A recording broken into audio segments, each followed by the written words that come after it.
Desktop assistants.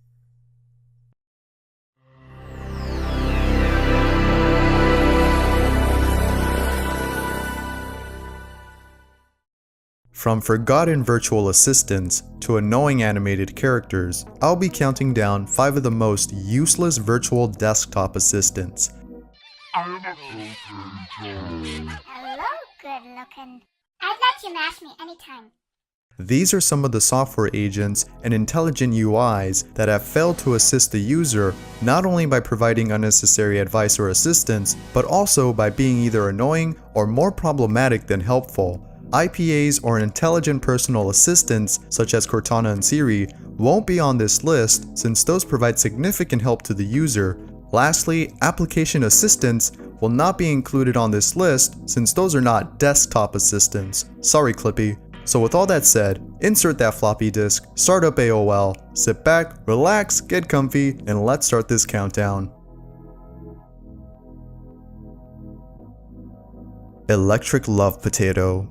This free virtual desktop assistant was created by Natalie Lawhead, a freeware game developer. As the name implies, Electric Love Potato, or simply called Potato, is a virtual potato assistant that serenades you, says nonsensical things, and provides potato recipes at random times. You are my potato. I love you like a potato chip. This surrealistic potato has a purpose: to help Natalie, the creator, feel happy when she's feeling depressed. Natalie stated that it serves as a little depression medicine. Besides the creepiness and the cheery attitude brought by the potato, Electric Love Potato lacks utility. Rather than providing some computer-related assistance, it gives potato recipes and sings to you, proving to be unnecessary when you're trying hard to focus on work. If you're interested in this so-called desktop assistant, you can check it out at GameJolt.com. Talking Moose. Stick your tongue in the disk drive, just for fun. If you eat chocolate mousse, I'll never speak to you again. Stephen Halls, creator of Talking Moose, created this talking agent for Apple's 1986 Macintosh.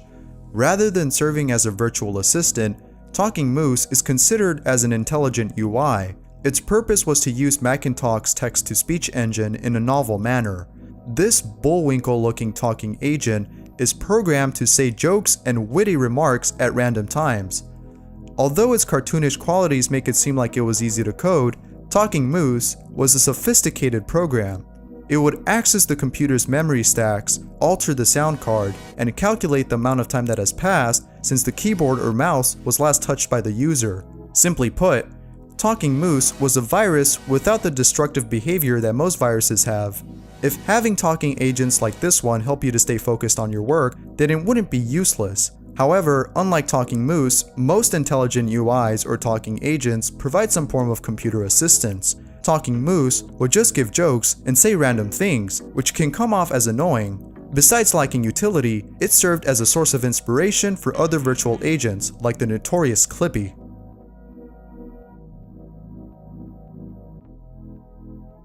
Prody Parrot. In 1999, the now defunct company MindMaker specialized on intelligent assistant computing and developed a desktop assistant called Prody Parrot for Windows 95, Windows 98, Millennium Edition, and for Windows New Technology series. Hello. It's nice to meet you. I hope you don't mind, but I'd like to know a little more about you. Click the OK button and I'll open your user profile so that you can enter a little more about yourself. From checking the user's email to providing news and weather reports, Prody Parrot had many functions. Its most interesting feature was its Prody phone, a built-in internet telephone. Besides helping the user with daily tasks, Prody Parrot also discussed movies and played games. Its most memorable feature was the AI speech synthesis program called Dr. Sabatso. Hello Durham, my name is Dr. Spatzel. I am here to help you. Say whatever is in your mind freely. Our conversation will be kept in strict confidence. Memory contents will be wiped off after you leave. So, tell me about your problems. It was a text-to-speech program that conversed with the user as if it were a psychologist. The program usually came with Sound Blaster sound cards, but apart from Prote's functions, it was pretty annoying. Who thought that a parrot flying across the monitor wouldn't be distracting? It was very intrusive and usually hard to understand. Bottom line, Prote Parrot's problems outweighs its functions. Although it was helpful for many things, it was mostly intolerable because of its obtrusive behavior.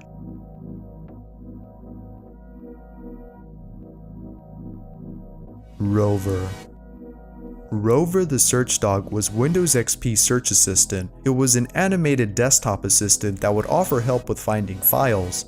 However, this wasn't Rover's first appearance. Rover was first introduced in a software called Microsoft Bob back in 1995. Microsoft Bob was intended to provide a user-friendly experience for those who didn't have any computer skills. Because its target audience were novices, the software received a lot of backlash, primarily because of how overhyped it was.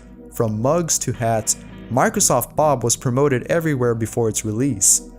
Start the program, up comes Rover. Rover says, what do you want to do? And you say, I want to open the calendar, away we go. And Rover says, what do you want to do in the calendar? You want to add an event? You want to move an event? You want to see by different things? So it's just natural. It's like dealing with a person. And that's what we're expert at. We're not expert at dealing with computers. Not only did it receive bad reviews for failing to meet people's expectations, but also for having animated characters that belonged in a kindergarten book. Rover was one of those characters. An elephant, a turtle, a moody rat, a gargoyle, William Shakespeare, Rover, and other characters would sit at the bottom right hand corner of the screen and provide instructions on how to use the features on Microsoft Bob. This is the only time that Rover is considered useful. Windows XP's Rover does nothing more than give search suggestions. As a matter of fact, Rover is not even needed. There's an option on XP that allows you to turn off the animated character. Plus, many find that Rover slows down the search process. So not only is this holdover from Microsoft Bob useless, but also a problem when it comes to searching for files. BonziBuddy. Okay, here goes. Daisy, Daisy.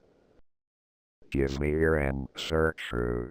Between 1999 and 2004, Bonzi Software distributed a desktop assistant program called BonziBuddy. It would tell jokes, facts, sing, manage downloads, help the user surf the internet, and perform many other functions. Bonzi utilized Microsoft Agent technology to run most of these functions, including a text-to-speech program. Earlier versions of BonziBuddy had a green parrot called PD as the primary software agent. Later, PD was replaced with Bonzi, the purple gorilla. But don't let Bonzi's appearance fool you into thinking it was an innocent program.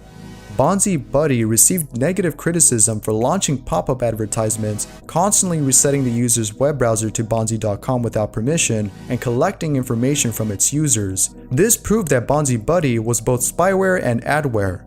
BonziBuddy was even involved in 2 lawsuits. On December 4, 2002, Bonzi Software was sued for having deceptive advertisement banners that imitated Windows computer alerts. As a result, Bonzi Software agreed to change the design on their ads. Then, on February 18, 2004, Bonzi Software was ordered to pay $75,000 in fees for violating the Children's Online Privacy Protection Act. Needless to say, BonziBuddy was more problematic than useful. So let me know, guys, did you have any useless desktop assistants? Let me know in the comments below, and make sure to subscribe for more bizarre videos. I'm BizarreBub, and I'll see you in the next Bizarre Countdown.